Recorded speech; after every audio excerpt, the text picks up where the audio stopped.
You're now listening to the Palmetto Dugout Show, hosted by State Director Sammy Esposito, Associate Scouts Drew Stewart and Sean Smith, that discuss all things related to amateur baseball in South Carolina. Here are your hosts. Welcome in to episode 100 of the Palmetto Dugout Show. It's finally here, Coach. Espo, Austin, what's going on, boys? 100 episodes. It's amazing we've decided to keep ourselves around this long. It's been a long one. Austin's only been here for 50. He's halfway there. It took me 25 to get an invite, and then I missed about 25 more along the way of various vacation things. director. Going to Jamaica, going to just telling me, hey, we're having a podcast tonight. Sometimes you just gotta know where you stand. I will be completely honest with you. It's still shocking to me that people still turn this on and watch it every day. But I'm good. Incredible. Nonetheless, we got a big show planned, and it's time to bring the special guest on. You've seen them on the Twitter. Let's get them both on here. We got Coach Lee, Coach Schnabel. Espo, I'm going to turn this over to you. Let's fire this thing off. Gentlemen, what's going on? Appreciate you guys hopping on. Y'all doing all right tonight? Doing great. Doing great. Congrats on 100. Yeah, let's just hope there's at least 100 people watching tonight. That would be, show 100. Hopefully we're above 100 as far as people watching tonight, Espo. Coach, I'm just trying to make sure we get one on here. You know, my wife asked me the other day, she goes, do people actually watch you guys? It's more so we just come on here and dick around with ourselves on here. But, we just kind of come on happy going. I will throw, big kudos to you two guys. I had a couple people ask me the other day. They go, hey, man, how'd you guys get them on the show? I go, well, I asked them, one.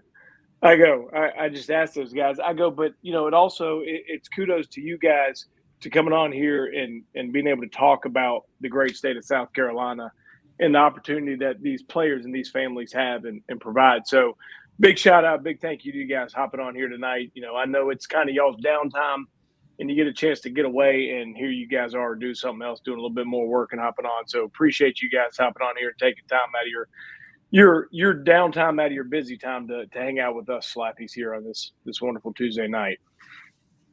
I'm glad to be here. Yeah, no problem. Well, hey, we'll kind of. Well, I do want to throw this thing off, kind of get it going. Obviously, the recruiting, you two guys, recruiting gurus out there, but a lot of things that are changing in today's day and age, right? And I know I'm gonna throw this one out here, but in 6 months or a year from now, it's going to be completely different. But kind of want to go into a couple new recruiting rules that are out there.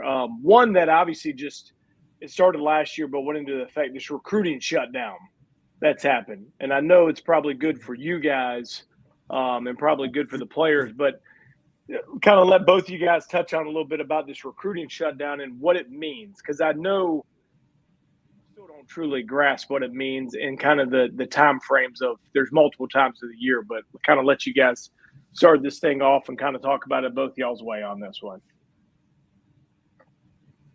We'll take it, Monty. Yeah, sure. I mean, it's exactly the way that it's stated, and I think I'm sure Nick feels the same way. The Gamecock Baseball Twitter actually put it out on all our social media accounts, just trying to make as many people aware as possible that the recruiting shutdown means exactly that. We can't have anybody on campus on a visit. We can't go and watch games, and we can't respond to text messages. We can't make phone calls. It is truly an absolute shutdown, no communication whatsoever with any recruit. If we receive a text message, it can be from someone we're recruiting, even a commitment. We literally cannot have any contact in any shape, form, or fashion during the recruiting shutdown. Yeah, that's what it is. It's a complete shutdown. In the past, we've always had quiet periods where kids can't come on campus or a dead period. But this is like communication shutdown. So no text, no emails, none of the social media stuff. And a few days, put the phone down, let these kids be with their families, and that's what it is. It's probably not a bad thing, right? I mean, Coach Schnabel, you're gonna be sitting there in a couple of days. You got the big knife, and you're trying to cut the turkey over, and Billy Bob shoots you a text and wants to have a conversation with you. And normally, what do you got to do? Boom, you got to answer the phone, you got to talk to him, or on Christmas, right? You got another one in Christmas, and same thing. You're opening up presents with your kids, with your family, and you're firing off texts or to wish a Merry Christmas or Happy Thanksgiving or whatever it be. And the same thing, or the players are over there opening up gifts, and you guys are over there firing off phone calls. So it's probably a win-win, I would say, on both ends. Yeah, I guess so. But gonna be 46 years old. Like I know when to take a call, when not to take a call, when to be with my family, when not to be with my. I'm just not a big regulations guy, but yes, I do think it is good. Not just for us, but for the kids too. I mean, this recruiting process for them, it's nonstop for them too. So I think it is a good thing, even though I'm not for a ton of regulations. Right. Yeah. Obviously, they probably put it out right. You got to have the rules for the couple bad ones out there. But let's kind of switch this one. Staying on the rules, obviously the big one that's rolled in, that ultimately nobody really knows what's going on, but the roster and with the rules, the scholarships, the 34 players, all those things that are rolling in there. Let's kind of chat on this one a little bit, because I do know, heck, probably in a few months or a handful of months is going to change again. But you two guys being at the top of the food chain in the Power Four conferences, might have a little bit more of a leeway with the scholarships and stuff. But obviously they've come out saying the 34, roster spots, and then how that's changing. But kind of let the people out there kind of know a little bit about what's going on there. And I know it's still a little bit of gray area for you guys, but what you guys can talk a little bit about what's coming out on y'all's end with some stuff. Yeah. There is still a lot of gray area, and there's a lot of things that we yet do not know.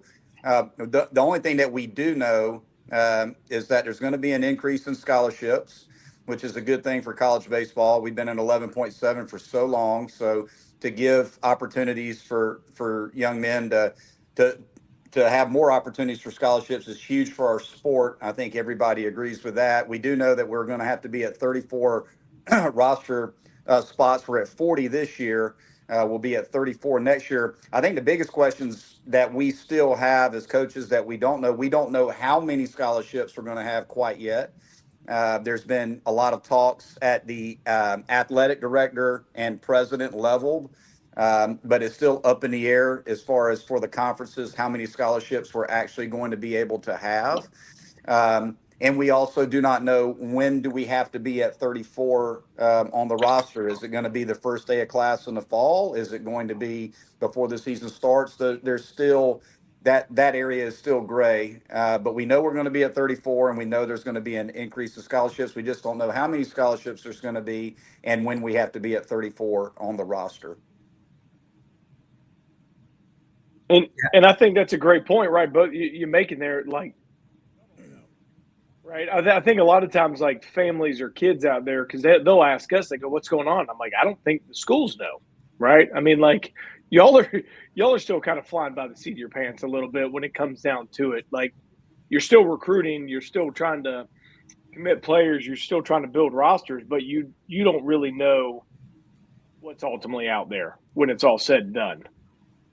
Correct? And that's correct. Yeah. And I would echo what Coach Lee just said there. And then, I think April 7th, maybe we'll have a little bit more clarity when some more information comes out. But yeah, you just kind of, it's a fluid situation. It is. And like you said, what comes out April 7th could change again. So we'll just have to, stay fluid with it. Yeah, we had an SEC head coach come out and speak at our our whole company convention a week ago, and he said he don't even know what the size of the bases are going to be at the SEC for the start of the conference play. He's like, so I don't even worry about the rules anymore. He goes, I'm still just trying to worry about certain rules in that part. He goes, I just tell my guys to get better. That's the only thing they can worry about going in there. But yeah, obviously those are the kind of the two big ones right there. Let's kind of flip some things. I want to talk about two things here. One, Coach Schnabel, you guys just experienced something up there at Clemson a couple weeks ago with banana ball that that kind of hit. Like I saw a thing the other day, dance video that broke out in the middle of the game had like 45 million views. Right. Like talk a little about it. Me and you spoke a little bit last week a little bit about this, but I'm a big banana ball fan. I've taken me and my family. We've gone like 4 times. Like I joked with you, my middle daughter has had enough baseball for her entire life, and she's 10, but she wants to go to every banana ball game. But tell a little bit about that. You tell me about how many people represented, how many states came out there. You said how awesome. I mean, the environment, all that stuff. Yeah, it's a phenomenon, and I had no idea. Certainly, you see things, and but I have never been to a game or anything like that. It's a phenomenon, and these people are the fans of it are incredible, and our guys did a really good job with it. It's not baseball, right? It's completely different, but our guys bought in for that day and a half that we kind of practiced a few things and then played the game. So it was a good experience, and hopefully got our guys' names and stuff out there a little bit. So it was fun. How much practice did y'all have to take to do some of that stuff? We took a half a day, and they were great. They came early, and Jesse Cole, who started the Savannah Bananas, is a genius. And so they have some really talented players, guys that were doing stuff that was like, whoa, that's pretty special. So it was cool. I was waiting to see you be the dancing coach base, the first base coach over there, but we didn't get a chance to see that. Maybe Coach Lee will take that one over next time. No, I kept that in my back pocket. Go out there. It's I don't know, man. It was neat. Like I said, I've me and my family been like it's what you said. You don't even know what to watch. Yeah, when you go to those games. I mean, I don't know, Coach Lee. I don't know if you've known or see much. Obviously, you see stuff on social media. I know you guys are too busy and playing and coaching games and recruiting, but you don't know what to watch. Like your head's on a swivel the entire time. Like you said, if you're expecting a baseball game to break out, you got some problems. Yeah, you went to the wrong avenue. But it's the Harlem Globetrotters on steroids, I'd say, when it comes out there on the baseball field. But that was pretty neat. And then another one, all three of us were talking about this one out here. I think the last time maybe all three of us kind of might have had a little bit of a right. What's the 6 degree of separations from Kevin Bacon? We've got a few degree of separations here from Coach Schnabel back in the day playing the East Carolina Pirates. And Coach Backich was also on that team too, right? He was. In 99 before he went going on there. Kind of flipping it here, Coach Lee, we do have this. I did get this one. We're up to 500 viewers here, so we've broken the 100 viewer mark on that one. Good. But, hey, all right, so flip it right here. High school baseball at the great state, right? Coach Lee, you spent your entire period of coaching in the state of South Carolina. Coach Schnabel, we've been here in a few years.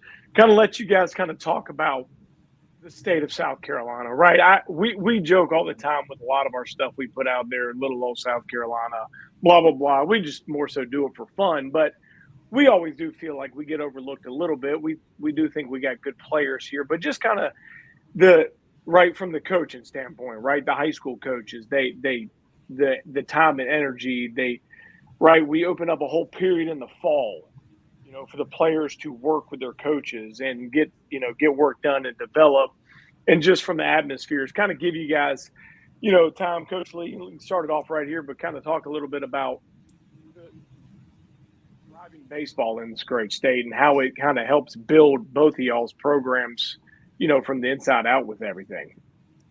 Well, I mean, again, just living in South Carolina my whole life, playing high school baseball in South Carolina, college baseball in South Carolina, and having coached here my whole life. I think the great thing about our state is that everybody knows everybody, and the high school coaches here are very close, are very connected. Uh, they're willing to reach out to college coaches to tell you about their players. The great thing about our state is you literally can drive across our state in a handful of hours. So you have a really good feel for the pulse of the state as far as who the players are. So, for me, and another thing too that I don't think people realize is just how good a state South Carolina is in terms of baseball. I mean, when you have South Carolina, College of Charleston, Coastal, Clemson, Florence, Darlington Tech. I mean, the list goes on, and North Greenville. I mean, when you start looking at junior college baseball, Division II baseball, Division I baseball in the state of South Carolina, along with high school baseball, it's a phenomenal state in terms of just purely baseball. And I think one of the things that makes our state so special is we have a tremendous rivalry too, between Clemson and South Carolina. We are the Boston Red Sox and the New York Yankees for the people of South Carolina. So there's no pro sports in the state of South Carolina. So it makes baseball very, very special. And kids grow up wanting to be a Clemson Tiger, wanting to be a South Carolina Gamecock. So I think that our state, because it's small and because it's so well connected, the high school coaches are connected, the college coaches are connected. It's just a little bit different. It's a little more personal and personable. Across our state, there's a lot of great traditions, a lot of programs that have had success year in and year out. And, again, I think it makes South Carolina a very unique state in that regard. Yeah, I mean, it starts with the high school coaches. I've gotten more calls and texts from coaches in the state of South Carolina than any state I've ever been in on players or, just anything regarding baseball in this state. And so it starts with them. And then, like Coach Lee said, I mean, look at the programs in this state. I mean, there's some really, really good programs at every single level. And a lot of those kids are from the state of South Carolina. So, no, you can call it little old South Carolina, but there's some really good players. And then you couple that with what you guys do at PBR, and it's a pretty good marriage. Yeah, and you guys know, y'all see it day in and day out, but you have seen it for a while, right? The kids seem to play. They have a little chip on their shoulder too. Mm-hmm. It is we do get overlooked a little bit, whether it's because of whatever reasons, but maybe because we got Georgia, Florida, North Carolina surrounded by us by so many more players. I'm never going to say they're better, right? Just North Carolina doubles our population, right? But it's just, I think, we saw it when we took our first South Carolina only team down to the Futures game. Those kids wanted to kick those other teams' ass, right? And there was a little pridefulness that went into it. So it makes it neat. And I know, you guys both do a great job of, recruiting the state and both programs and heck, a lot of the schools in the state, they do a great job of recruiting the state. Now I know a lot of the times places take that for granted, but it's always fun to, on our end over here, we get to continue to watch those guys and get to watch them locally. When you get to go see them play in college, you don't have to worry about them usually going too far off and having to, get lost in the shelf lore. Or heck, I go take my son to a game and he's like, hey, I went to that high school game to watch him play. Now he's watching here. So it makes it neat in that regard. And kind of, I'm gonna flip it here. Y'all both touched on this a little bit. Right? That's the main reason why you two guys are on here today, right? Rivalry. You both guys have been a part of this. Coach Lee has a very unique one here. Coach Schnabel, you've also been a part of another massive rivalry in the realm of college athletics, right? With the Michigan-Ohio State one. Let you guys just kind of talk about this rivalry. And I used to tell people this all the time. You never truly understand it, right? If you're a fan, right, you're a fan. I mean, it is what it is. But when you get a chance to be a part of it, there's nothing. I don't think in college baseball realms there's nothing there's nothing like this rivalry that's out there. But it's a big one, and I think this it's kind of neat this year in college football because it's like the first time in, I don't know, Coach Lee, you can correct me, like ever, that this game has carried so much weight. I think it was 2013. They were both ranked moving into this one, but kind of let you guys kind of just talk about the general rivalry between the Gamecocks and the Tigers, and Coach Lee, you got a perspective that not many people can touch on when it comes to this rivalry. And Coach Schnabel, you can kind of touch on your ones in the past a little bit along with the new one now. Well, I think just for me, I mean, again, it's very personal. It's very personal for me just because I grew up in South Carolina. I've been to Carolina Clemson football games and baseball games in the 80s, 90s, and 2000s. So like literally for 4 decades, literally I have been to a Carolina Clemson football game. So I grew up in it. And again, so it's just very, very special to the people of South Carolina. And you're right, Sammy, I don't remember, I can remember, I think it was in 1987 or 88, both teams were ranked, and that was a really big game. And they've had some great games over the years. Obviously, Clemson had an incredible run, here lately. And Coach Beamer's done a tremendous job of putting South Carolina back on the map and has a great team this year. I've seen them in person, several times this year. It should be a lot of fun. Both programs are ranked. Both programs are very good. And I think one of the coolest things about the rivalry is, as heated as it can be, you hear Dabo Swinney talk about Shane Beamer and Shane Beamer talk about Dabo Swinney, just a mutual respect that they both have for each other. It's a very classy rivalry, which I think, says a lot about the two men that are leading those programs, and also says a lot about our state. Again, there's no pro sports here, so people from across the whole state are going to be on one side of the fence or the other come Saturday, and everybody's going to be tuning in because of the magnitude of the game. There's playoff implications for this game for both programs. And bragging rights. So I mean, it's a big deal. It's a big game. It's going to be a lot of fun, for the people of South Carolina on both sides of the rivalry to be able to tune in and watch two great programs compete as hard as they can to win the game. Yeah, I feel pretty lucky to be a part of this rivalry. This is, you mentioned Michigan, Ohio State, and Michigan State, Michigan, and even my time when I was at Army, Navy. That's a special rivalry, but this one's a little different, right? And I think it's because of the fan bases and how passionate they are, and it's in state, and it's special. It really is, and obviously looking forward to seeing the game on Saturday. Should be a good one. We got two good teams, but from a baseball standpoint, it's special, and it just is. It's different. Yeah, it's it makes it neat. Both of you guys said it makes it neat for the fans, right? You don't have to worry about Saturday.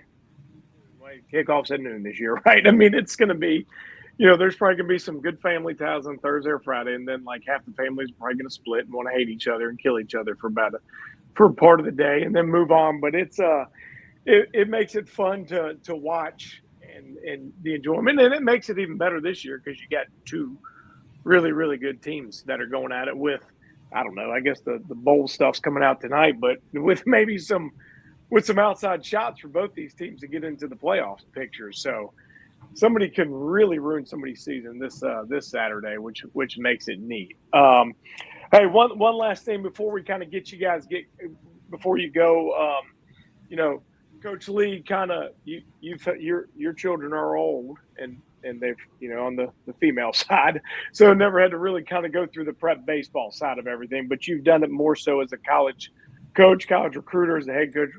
Coach Schnabel, you kind of have done it as the baseball coach, but also you've had a unique side now as the father side. Kind of talk a little bit about some of our people out there that maybe not have kind of gone through the process of kind of somewhat, not only just prep baseball, but just in general of how some things like what we do can help some players working up through this process of this crazy times of the recruiting world they're working in, and some things that can help them moving forward, whether it's at y'all's level or these wonderful levels in the great state of South Carolina that can help them move on to the next level, whatever it is. As far as how beneficial PBR is, Yeah. oh, I mean, it's a no-brainer for kids who are coming up through the state to go to a showcase and be a part of it, just simply because in my opinion, you guys do such a great job of being so thorough when it comes to your evaluations. So, when a kid goes to a PBR event, they're going to get a very thorough evaluation. The information is very accurate. And it's basically kind of a one-stop shop for us as coaches to be able to go in, see who's out there, see the write-ups. It gives us a really good feel in terms of when it comes to, going out on the road and being able to evaluate players. We can just check in on the website at any point in time and have a really good feel for that player before we lay eyes on them. So again, I think PBR does a tremendous job when it comes to helping kids be seen, putting together tremendous evaluations and giving us, again, just the opportunity to find out as much information as we can in the process on players when we go out to recruit. Yeah, I mean, recruiting, it's putting together a puzzle, right? And what PBR gives you are pieces of that puzzle, from metrics to data to being able to track kids' growth. We know these kids change in 4 to 6 months all the time. The growth is unbelievable. So for you guys to have that in one place and for us to be able to continue to track it and put those puzzle pieces together is tremendous. And you mentioned, my son having the opportunity to do that PBR event at the Futures. What an awesome event. You and Drew were outstanding. It was run great, and got to play against great competition and compete and play for South Carolina, and it was awesome. So yeah, I mean, it's huge for us, and not just us, but every college coach out there. Well, good. Well, good. Well, we, obviously our job, as long as we are helping you guys do that and helping the players, it kind of gives us the route of what we're wanting to go in there. So I appreciate you. We appreciate you guys hopping on, taking some day, especially this big rivalry week, and coming on and helping us Slappies out with episode 100 here. Coach Lee, we definitely beat your 100 viewers tonight for episode 100. So I know you guys got other things and things to do tonight. So we appreciate you guys hopping on and joining us tonight. And wish you guys a great Thanksgiving and a good few days off here. Happy Thanksgiving to you guys, and thanks for having us on. Yeah, happy Thanksgiving. See you guys. Thank you.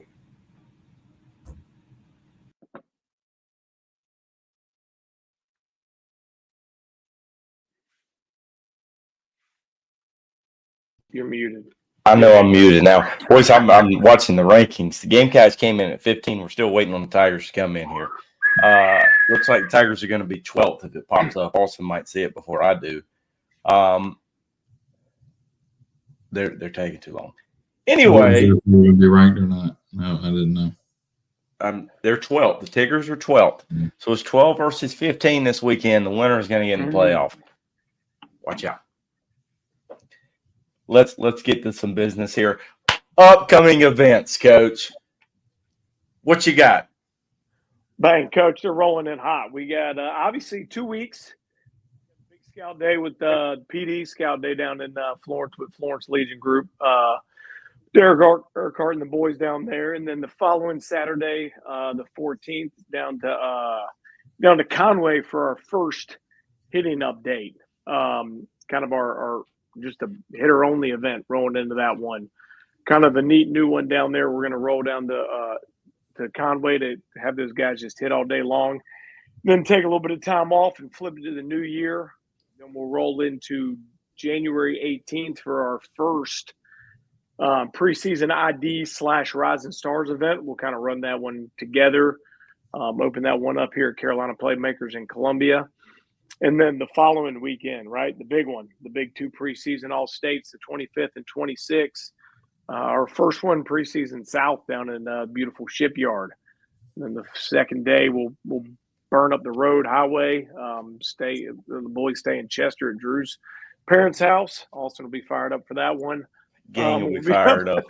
Be my first time ever in Chester. Never been there. Can't wait. Hey, we can stop at that Roses. We'll stop at that Roses, but we'll hit Mill up there in Rock Hill for our second preseason All-State to kind of end our winter tour for that. So we got about 5 events over those 2-month period. Kind of touched on this last time, but building that resume, right? That you just listen to those two coaches talk about it, right? Being able to build that resume to help, as Coach Schnabel put it, right, to put those pieces of the puzzle together for those coaches. And right, even if they're younger.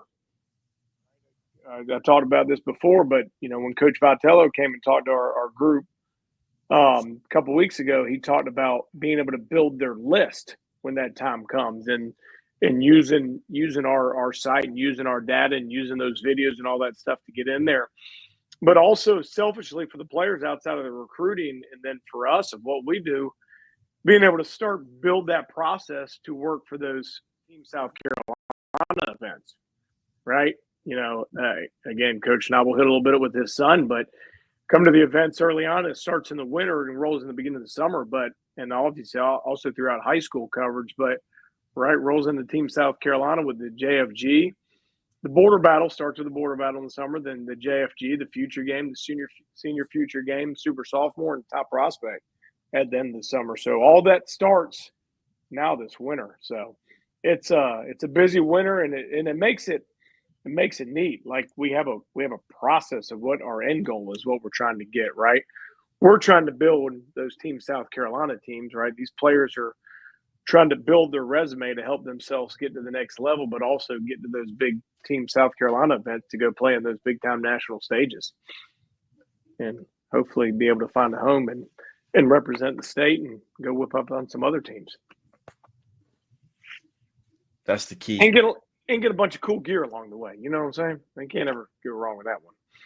Can't go wrong at all with that, Coach. Hey, we had our All-American this past year. Remember, Bowman came to one of our first prospect games, right?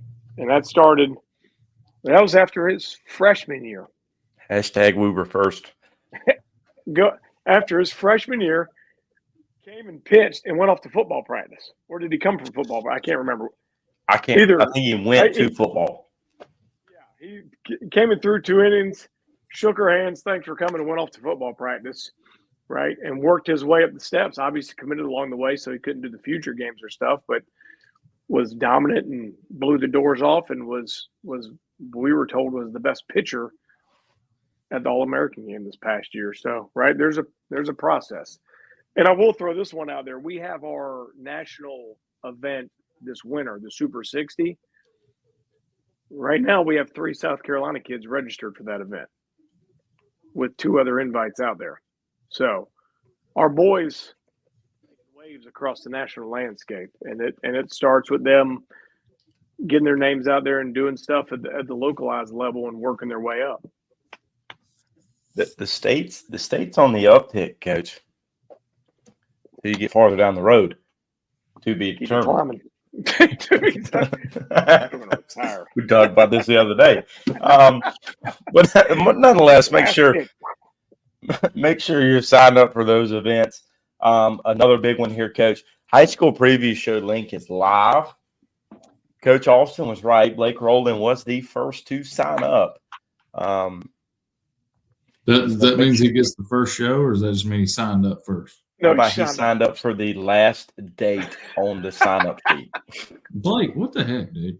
Blake is going to go live because he signed up for the last one. January 19th. I think Blake heard what we talked about last week, the questions we were going to ask, and he's trying to kick this can as far down the road as he can. He's going to watch others before he. Yeah, if it's like the second day of open practice in January and he's got to come out here and tell me who he's going to bring in the 6th inning with 2 outs and the bases loaded and his other kid couldn't throw it in the ocean, that's a tough time to have to make that decision. Tough time. So, I mean, he's smart. It's not his first go around. He knows what he's doing. Hey, plus 2, right? We also sent out the preseason questionnaires on top of that. So as like Coach Rowland, he sent us a message today saying, "Hey, I need to get one. I haven't gotten one." So if you didn't receive the email, coaches, and you're listening, shoot me an email, shoot us a direct message, text us, call us, any of those things. Make sure you get it. We want to be able to publicize your players and your program and your coaching staff. So if you didn't get that email today regarding – it went out this morning. So if you didn't get that email regarding our preseason team questionnaires, shoot us a message. Let us know. Pumped. Guys, now it's the time we've all been waiting for. It's done. Week 13 picks have come in. Sammy wins the week. He goes 5-5. Austin Ford takes me in 3-7. Austin, look at that record at the end there. It's coming. Okay, through y'all. Let's go to the overall records here. Sammy is a game back from tying for the lead. I am I'm 9 games back from the lead. I think if we were looking on the ESPN baseball standings, your number for elimination is got to be getting real close. Close. We still got bowl pick'em. It's not. He's going all in on the bowl pick'em. Yeah, bowl pick'em's separate. No, not this year. I make the rules. Because I won both of them last year. Not this year. He's trying to change the rules this year. This is a season-long experience. Hashtag built different. I got you. I still haven't got my T-shirt or my trophy from last year, so whatever. It's still in the mail. Got lost when I moved, I guess. Yeah, it went to that old address. I guess they didn't ship it over there. Yeah, that's all right. It went to the first one, not the apartment. Yeah, that's okay. Somebody's got a really nice T-shirt that probably says like charcoal number 23. Silver. Silver. Yeah, sorry. Yeah. Silver. All right, boys. Well. It is rivalry week. By the way, Austin, real quick, Drew was trying to get himself out of picking first. By the way, he's trying to go last. Oh no, I am going last, so he can try to flip the script and go. Also, I need you to go 1-9 so I can go 10-0. Sammy's going to go 2-8. We're all going to be tied.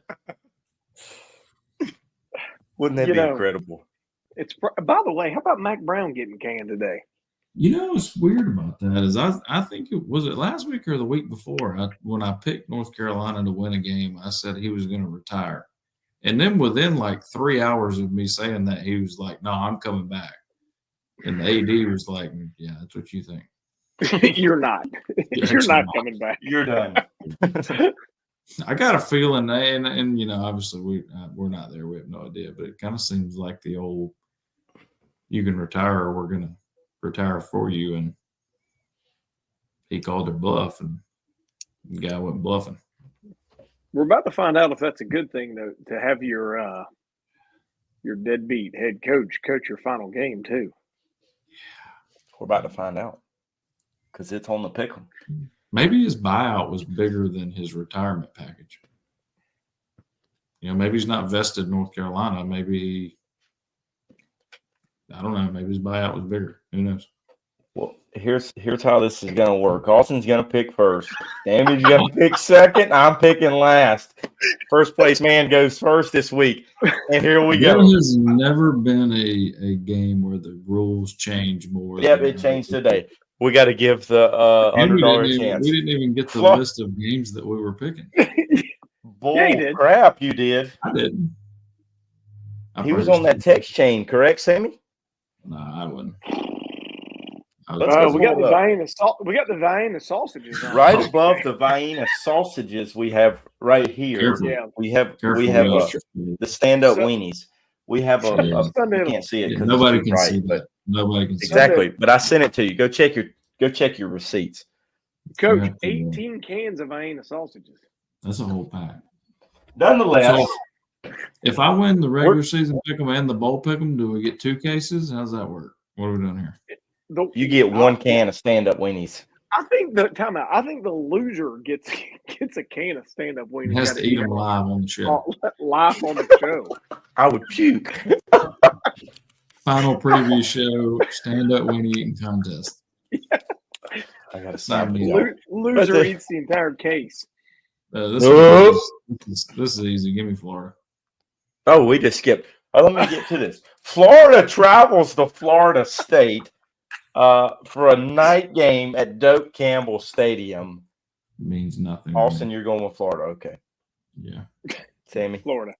Yeah, Florida. Florida State got a big win, though, last week. Well, huge. Big win over the Bucks. Drew, you got to pick Florida State. You have I do not. I'm not that stupid. Give me the Gators. No, I can go 10-0. You can go 1-9. There's y'all's one win. Here we go. Yeah, but you're going to be messed up in a minute when I pick the Tigers instead of the Gamecocks. Louisville travels to Kentucky. Is this the Governor's Trophy, Coach? It don't matter what you call it. It's going to be terrible. It's the Bourbon. This is the Bourbon Bowl. Bobby Boucher is going to show up at halftime.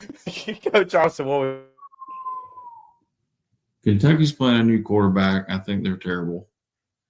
Louisville, give me Louisville. I think they're both terrible. Yeah. So I'm just going to pick the home team. That's the only. If it was neutral side, I'd go tie. But I guess I'm going Kentucky because it's at home. But they're both some bad teams, so I guess we'll go Kentucky because they're the home team. Coach, we need to write our picks down so we can make sure Drew's not putting in the wrong one. Picture turd. Because there's been no fact checking behind these records. No, there's no. Yes. I don't cheat. That's why my record's so bad. If I cheated, I'd be in first. That is a good point. If you were going to cheat, you would be 9 games behind. Give me the Cards to win the game. I'm going to stick with Austin. So you're trying to. He's playing for second. I'm going to beat Sammy. Here we go, because I know who Sammy's picking.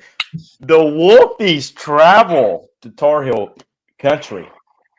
I'm going Wolfie here. I picked them to win the ACC.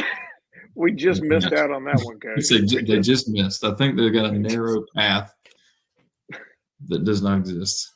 So you're saying there's a chance, Coach? We got a big game. We got the Tar Heels playing. Obviously, they're in a bowl, but their fearless leader has been canned and is coaching his last game. The Wolfies have to win to get the bowl eligibility. Have to win to get a bowl game to go play in the. I don't know what they play in, but regardless. The Tar Heels, Wolfpack all the way.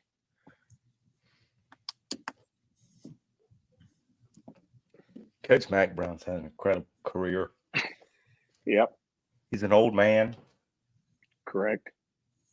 He's crusty. Is he? He stops the Wolfies from making a bowl. Give me the Tar Heels. I hadn't picked UNC all year. I'm picking them now. Random prop bet. Next coach at North Carolina. Jeff Collins. Who? Jeff Collins. He's on staff in North Carolina. He got fired. He did get fired from Georgia Tech. Georgia Tech's better than North Carolina. Give me Dan Mullen. Here we go. Texas travels to Texas A&M. Dean Smith. This is to qualify for the SEC championship. The Georgia fan in me would like to see Texas A&M win this game. Of course you would. The fan, just the football fan at heart, is going to be on the couch pulling for Texas A&M Saturday night. But I want to try to pick these games correctly to maintain my close lead over Sammy. I'm going with the Longhorns. You know, the most important thing is we both win this game. So Drew has to eat the Vienna stand-up sausages. Weenies on air. So if Texas A&M wins this game, who does Georgia play? Georgia gets the winner. Georgia gets the winner. Okay.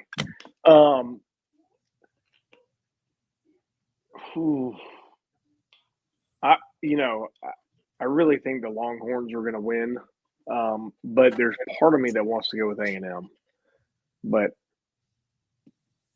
I don't think they can score enough, so I'm going with the Longhorns. I'm going from the Wolfies to the Horns. I hate going last. Give me the Horns. You're not catching up with us. I'm not. I'll catch up in bowl pick 'em. Now, this would be a straight-up game. However, we're going to pick it last. So we're going to move to the spread games. Here we go with the spread games. The Egg Bowl. Mississippi State travels to Ole Miss against the spread. Ole Miss 21-point favorites. I think Mississippi State's got way more to play for. I mean, they really have nothing to play for, but Ole Miss kind of right now doesn't either. So I don't know. I think Ole Miss got their feelings hurt last week, which I mean, rightfully so.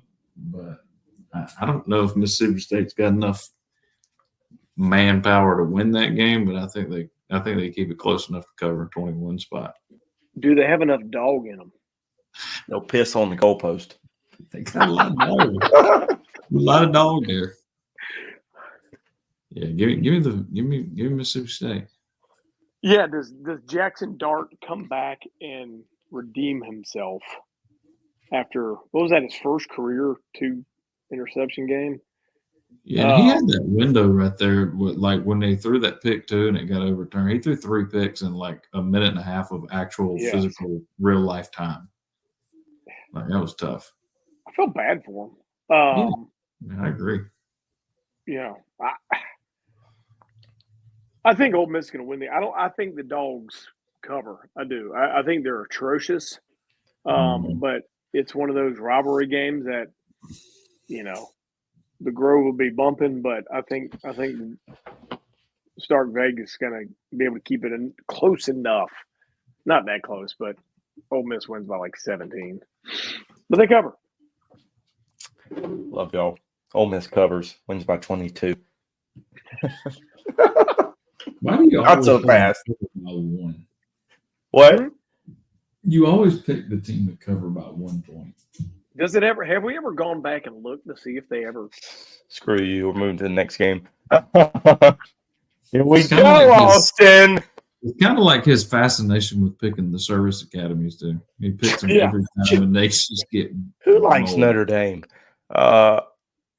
Georgia Tech travels to Georgia. Georgia 20.5-point favorites. Austin, it's time. I don't like that number. I don't like that number at all. But Carson Beck is back, baby. He's back. Yes. That's it, boy. Give me them Dogs. We believe in Kirby.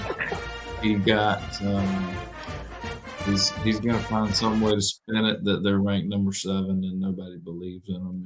He'll find a way. Night game, home game, Friday night, interesting, but hey, give me the Dogs. I think Georgia Tech's quarterback, doesn't he have a shoulder problem or something? He can't throw. Is that right? Well, he don't throw anyway. Yeah, but I think like he physically can't throw now, not just like skillfully can't throw. They're one of those. They run the same offense they fired like Paul Johnson for. They just do it out of like the prettier offense now. They backed him up 3 steps and put a wide receiver out there and said, "Hey, let's do this." Yeah. Tech has gotten better, but they ain't nowhere near as good as the Dogs. And I think the Dogs are trying to make sure to let everybody know they're for real. And they're going to blow them out. Except it is a little scary going into the SEC championship game. But Kirby gonna let him know he got that dog in him. Kirby is a dog. Kirby is a dog. He going to bring that guy with the head paint in to talk to the team. Yeah. Kirby gonna be barking on the sidelines this week. Belly full of turkey, just barking away. This is a tough one, guys. It's a lot of points. That's a ton of points. And Georgia Tech has been good when underdogs. And it's a rivalry game that under their current head coach, I think they've been around 6-1 against the spread when underdogs. Now, when they're double-digit underdogs, it's an even better record. So give me the Ramblin' Wreck to cover. I think the Dogs win by 10. It's closer than experts think. So they've played 3 ranked teams. Okay, screw you. We're not doing this. One of them being Florida State. That counts. Okay. And one of them being Louisville that they lost to. Counts. Sorry, I missed another one. They lost to Notre Dame by a whole lot and then beat Miami. So I'll give you 1 and 1. Do you know Georgia's against the record? Record is 3-7 with a 2-4 mark at home. Give me the ring. We're about to find out. You're damn right we are. Here we go to the Iron Bowl. Auburn travels to Alabama. Alabama 13.5-point favorites. Oof, Coach. And it's really hard to do this after the performance they put on the field last week against the Fighting Venables. But I think Alabama wins by 5 touchdowns and they backdoor in the playoffs. They're going to win by that much. What are they ranked in the playoffs? 13th. 13th. Coach, if Alabama loses, he might be the next North Carolina football coach. He might be. He might be the next Winthrop head coach. They're gonna meet him. They don't have to meet. Watch out for that mic there, Drew.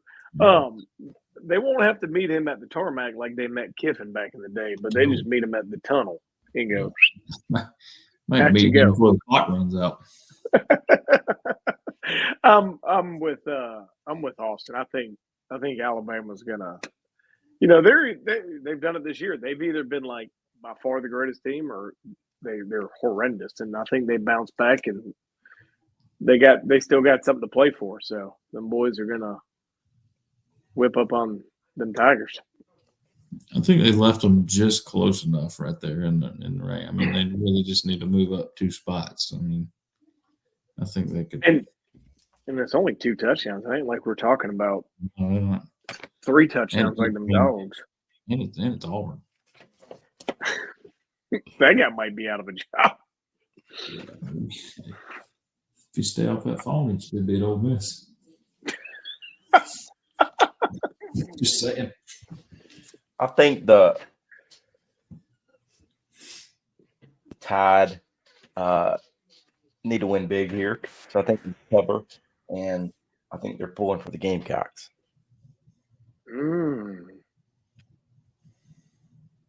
The big one. If the Tide cover that number right there, they jump both of them. Doesn't matter. If the Tigers win top 15. Where'd Indiana come in at the playoffs, by the way? Or the 10. That's incredible. Michigan travels to Ohio State. Ohio State 10.5-point favorites. I think it's Buckeyes, and I don't think it's close, to be honest with you. Yeah. I think Ohio State blows them out. Yeah. This is Ryan Day finally gets part of the monkey off his back right here. He gets halfway home. Yeah. He's still standing on third. Michigan doesn't know what a passing game is. Give me the Buckeyes. They got that $12 million quarterback coming now, Coach. He's coming. He ain't worth shit either. He got $3 million a year coming though. You got to ask somebody to throw it too. Here we go. Miami travels to Syracuse, playing game for Miami for the ACC championship. I know where Drew's going. Point favorites. Is Drew going to go with his heart? Is Drew going with the fan here, or the actual pick? Is the question. To find out. I've seen Syracuse play one game this year, and it was the only game I think they played where it really even mattered, remotely, and they lost by 8 touchdowns to Pittsburgh on like a Tuesday night, I think. Yeah, 41-13. Yeah, it was brutal. That was brutal. Was it on the CW? It might have been. I think Syracuse. No, Miami rolls. Give it games. Yeah, you go here and you look at the Cuse's record. I mean, you give them credit; they're 8-3, right? They Right. flipped it, but they hadn't really. They got a former dog, Austin. And I've pulled for as much as I can. I thought there for a while McCord was spinning it pretty well, and Fran Brown I'm a big fan of, but I can't pick a game on that schedule for them that I would say, oh, you know what, that was impressive. That's kind of accurate. Can't say I can for Miami either, but I mean, they got a lot more to play for. Cristobal does like it. He has shown the tendency to pee down his leg when he gets the opportunity, though.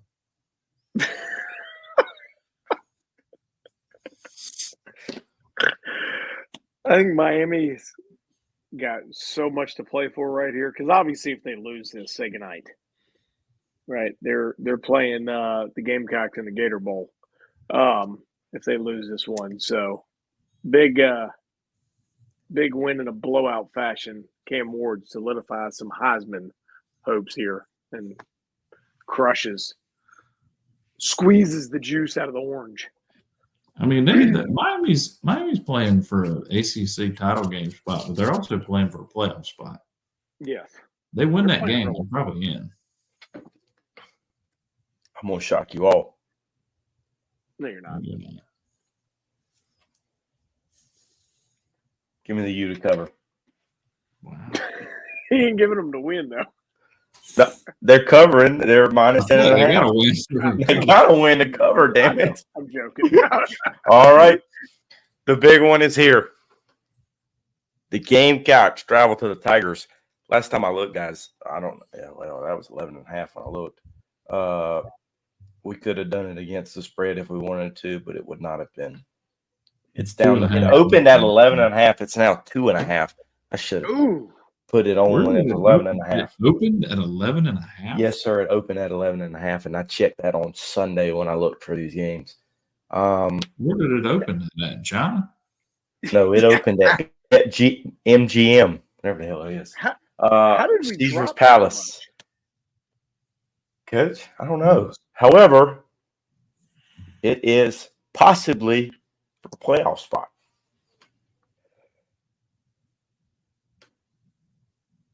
I'm a man. I don't 100% disagree with what you're saying there. I just think for South Carolina, and I don't agree with it at all, because I do think that this very second they're one of the best 12 teams in the country at this second. But I think with the rankings that just came out, I think it would take a more chaotic situation than what happened last week. Pretty hard for South Carolina to get in, just from what they just showed. I don't see a scenario where they could jump Ole Miss and Alabama. But both those teams could lose. I think the Gamecocks do it. I've went all season picking the Gamecocks and just saying. I got a towel when we went to Texas A&M game. I don't know what I did with it. I'm going Gamecock. I keep saying I'm waiting on them to fall on their face, but they just keep not falling on their face. So I think they are the better team this year. So I'm going with them.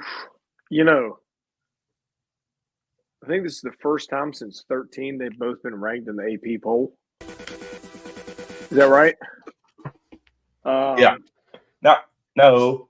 I think it was 21, maybe.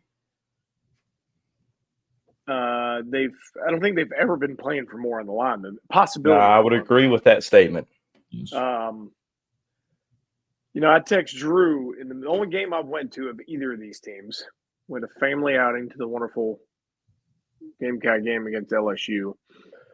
And the game was already getting tight. It wasn't like it wasn't the first quarter when South Carolina was up, but it was like I think LSU was already coming back. I text Drew, I go, if I was a Tiger fan this year, a la Clemson Tiger fan, I would be nervous this year.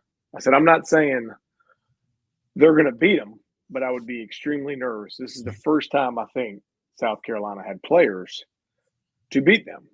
Mm-hmm. And he gave me the, oh, no. And then I did not. Then everybody jumped off the Clemson bandwagon when they lost the game. But I do, and this isn't like, I ain't like sat there and watched everybody's team. I do think for the first time in a long time, South Carolina has better talent across the board than Clemson. And I don't think it matters where it's being played. I'm going the Gamecocks on this one. I think they're going to beat Clemson for the first time in how long, Drew? 2 years. 2 years ago. 2 years. Yeah. He was like about to say 12 years. I forgot about that. My son was at that game. You telling him he can't come to this one? Coming back. I will find him.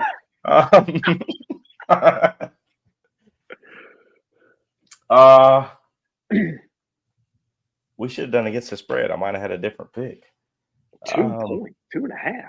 Yeah. Maybe on that original spread that you found on the like the Chinese market, the dark web that you got, the 11.5. Yeah. Jeez, boys, that's what it is. 11.5. I'd have sold my truck and put all that on it. If I'd have saw an 11.5, but I didn't. You never know. Stuff happens. Carolina is more physical. I'll give Coach Espo that. He can't do it. He's just look at him. He's like, he can't. I've picked one year. I picked the Gamecocks to beat somebody. I don't know. It's a tough one, Coach. 12 o'clock game. Last time it was 12 o'clock game at Death Valley. The Gamecocks won. They had the rattlesnake. This time they got 4 eyes. They got things fixed though. He got contact. So I hope they got some contact solution on the sideline. Because I think the Tigers pressure him. Like Texas A&M did. And they win the ball game. Give me the Tigers to win by 17. Wow. Cade Klubnik. It's not going to be great. I think Maffa runs all over the Gamecock.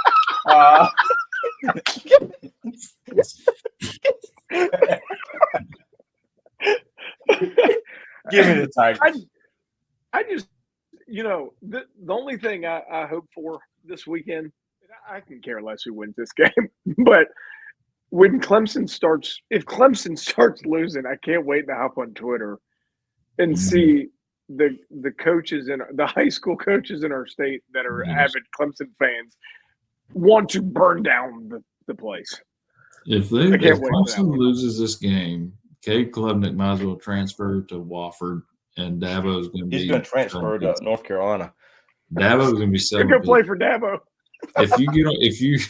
If you get on Twitter, I would strongly recommend any football fan who is a fan of one of these teams. Don't starting today. Don't get on the X. Don't do it. It'll ruin your Thanksgiving. It's thoroughly enjoyable to when you get to be like a neutral of any of this stuff. It's thoroughly enjoyable to watch how people just fall apart over a team. I do. I fall apart over other things, so I'm falling apart as well. Like the ending to Outer Banks. God Almighty! I mean, what are we doing there? By the way, I did find out I do have Paramount Plus, Coach Smith. So I got Paramount Plus too. Landman, incredible. Landman will be starting soon. I didn't watch it for the plot. I watched it for other reasons. We're putting our house on it because you're such a huge Billy Bob Thornton fan. We know. Yeah, 100%. I've actually thought about since that show started. I've put my house on the market. We're actually moving to West Texas. We're going to Odessa, Texas. I'm gonna coach high school football for the Permian Panthers and work on old rig. He's gonna be a landman. Yeah, I thought it was Odessa is where Friday Night Lights was, right? Yeah. And Billy Bob Thornton is now doing oil out there, and he used to be the head football coach at Permian in the movie. So, and he's close to Odessa. Right, he's right. He's right there. He drove right through it. I'll tell you guys this. I've living in two areas that had connection to oil in Texas. One living in Houston, and then living in Wichita, where people would drive down and work in the oil fields in Texas. The amount of money these people would have is phenomenal. I mean, like when oil is good, like the amount of toys and gadgets and vehicles. Like we always joke, we drive around and we go, "Oh, look, that's a nice Tahoe," or that it's G wagons, it's Lamborghini, and it's like it's amazing. When oil's right, they pay those guys $180,000 to work on that thing. Like our neighbor in Wichita, he would leave for weeks at a time, drive down to West Texas, work in the oil fields, and come back. And you always knew when he'd back because the amount of crap that he'd buy.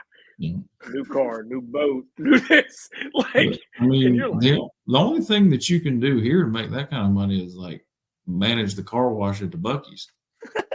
Like what? And these guys, man, I don't know. I just think I think it's such a cool gig. Hey, Austin.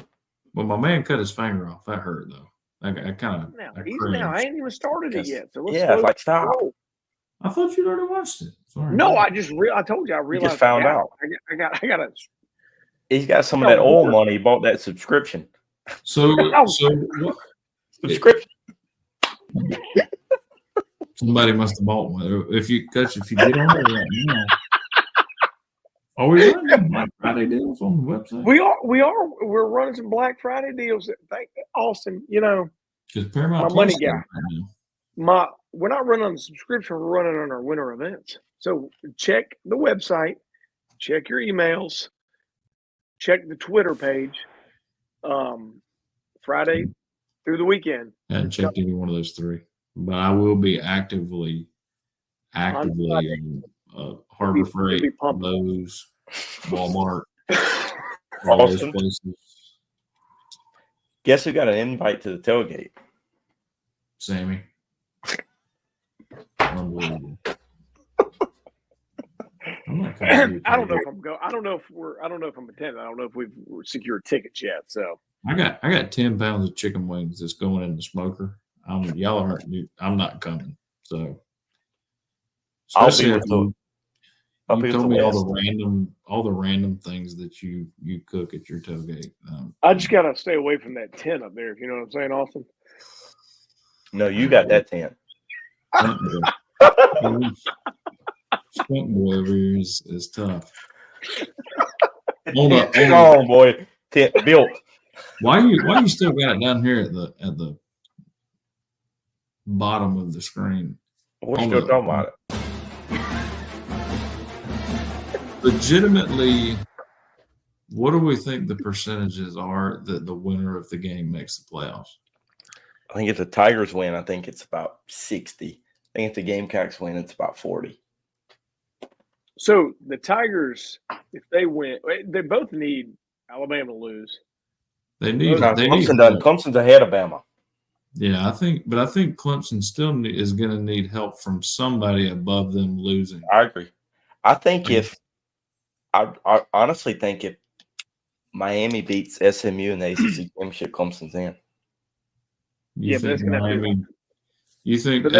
would somebody else that's already kind of secured? Clemson? I think Clemson would go above SMU. If they lose in the ACC championship game? Yep. I think they would have to lose by at least 3 touchdowns. Yeah, I think that's very possible. 49-45. Oh, yeah. I think it's possible either one of them could lose by that much. That's why I said 60% for the Tigers. I agree. I think it's gonna. I saw a lot of people. I think toward like Sunday and even yesterday that I think some people still are not 100% clear on how the bracket works, and they just see the 12 by their name and they're like, oh, well, they're in. and they're not. But I also think I just, until I see them not do it one time, I'm going to have to see them not put Alabama in that thing before I believe that they're not going to put Alabama in that thing, personally. But I don't know. You know, I thought about this. There's a possibility Clemson, Georgia, Bama don't make the playoff. I'm biased, but I don't think there's a way that Georgia doesn't make the playoff unless they lose Georgia Tech. They lose Georgia Tech. That's what I'm saying. There's a possibility. When's the last game? Yeah. That hasn't happened in the playoff era. If Georgia loses to Georgia, if they lose the next 2 games, then I would hope they don't make the playoff. They should go play in the Birmingham Bowl. That's my thought. Who knows? I've seen a lot of people too that think that Georgia could beat Georgia Tech and then lose in the championship game and not get in. I don't think that's on the table, personally. But crazier things have happened, I guess. Well, boys, we'll see. We're gonna wrap this baby up. We're in an hour and 11 minutes now. In the words of the great Davo Sweeney, don't stop when you're tired. Stop when you're done. Anyway, son of a gun. So from all of us here at Prep Baseball, South Carolina, we hope you have a great week. And from Stewie, go Tigers.